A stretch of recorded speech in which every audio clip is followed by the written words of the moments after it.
Coba kasih tunjuk. Ya, ijazahnya yang mana? Yang ini ya. Ah, ini kayaknya. Nah, ini ijazah Pak Jokowi. Ya.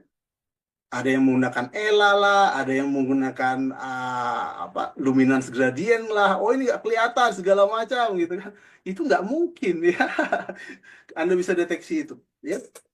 Nah, eh, ada memang ilmu ya, yang disebut dengan computer vision ya, computer vision. Nah, Mas Roni Teguh mungkin lebih paham ya, karena memang mereka belajar itu. Tapi itu bersinggungan memang dengan digital forensik. Saya mengaku itu ada singgungannya dengan digital forensik. Tetapi gini, bagaimana sih cara kerjanya mereka gitu ya? Apakah di computer vision itu bisa langsung ya, bisa diadopsi langsung menjadi apa namanya hasil forensik digital? Nggak bisa ya.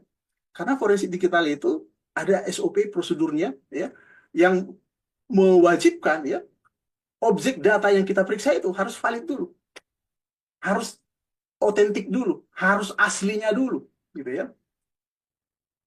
Sehingga apa? Analisis itu nanti hasil analisisnya ketika hanya menggunakan computer vision tanpa prosedur yang benar gitu ya. Itu analisisnya otomatis bisa menjadi bias. Bias itu artinya apa? Ada yang menemukan, ada yang tidak menemukan. Seperti yang terjadi, ya. Seperti analisis mereka itu. Oh, mereka nggak menemukan nih ada garis di sini, garis merah gitu ya. Karena mereka analisisnya pakai apa ya kemarin? Error level lah, atau menggunakan yang lainnya lah gitu ya. Meskipun itu sebenarnya tidak masuk akal gitu ya. Tetapi ya, seperti yang saya katakan tadi, ada orang yang bisa menemukan misalnya seperti Mas Roni Teguh kemarin. Saya coba demonstrasikan apa yang Mas Roni Teguh kemarin sampaikan ya. Dia bisa saja menemukan itu bahwa ada garis merahnya bisa ketemu gitu ya.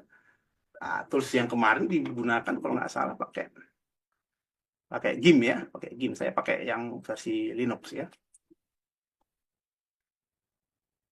Ini oke, sama persis lah gitu ya. Nggak ubah apapun. Bisa kita cek MD5-nya salah satunya segala macam itu sama seperti yang dianalisis oleh Mas Teguh, sama yang dianalisis sama Mas Vicky mungkin ya. Secara kasat mata ya, kalau Anda zooming di sini memang nggak terlalu kelihatan gitu ya bahwa ada bagian yang merah di sini gitu ya. Ini bukan digital forensik ya. Ini hanya istilahnya cocokologi ya seperti yang mereka gunakan ya. Tetapi karena mereka tidak menemukan bagaimana cara memunculkan warna merahnya di sini sebenarnya ada banyak sekali metode-metode untuk memunculkan warna merahnya gitu ya. Nah, saya salah satu metode yang kemarin Mas Teguh sudah bilang ya, sudah tunjukkan ya. Jadi kita menggunakan namanya di bagian colors ini ya. Sebenarnya ada beberapa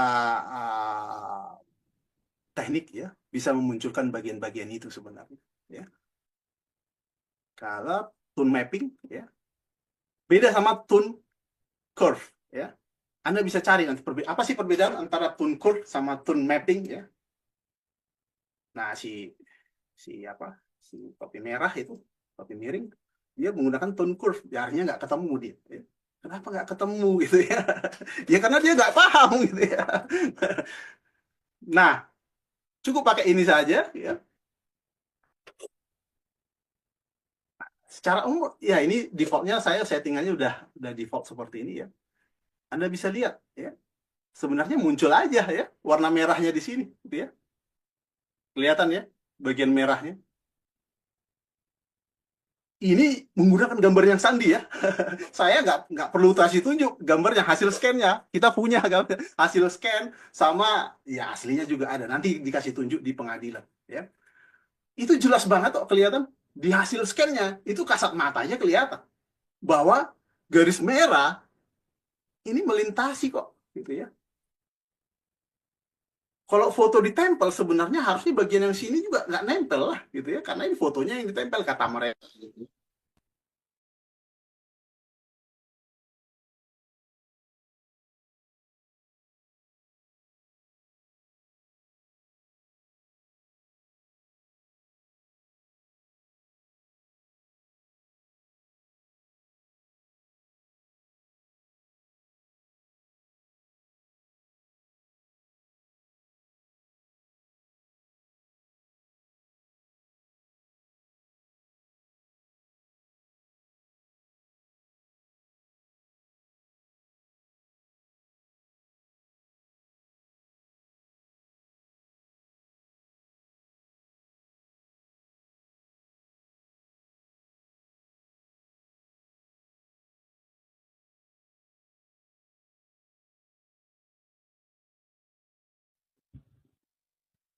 Suaranya Bang Joshua hilang.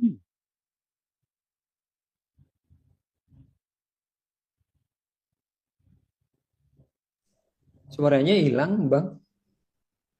Iya, suaranya hilang Bang. Bang Joshua suaranya hilang.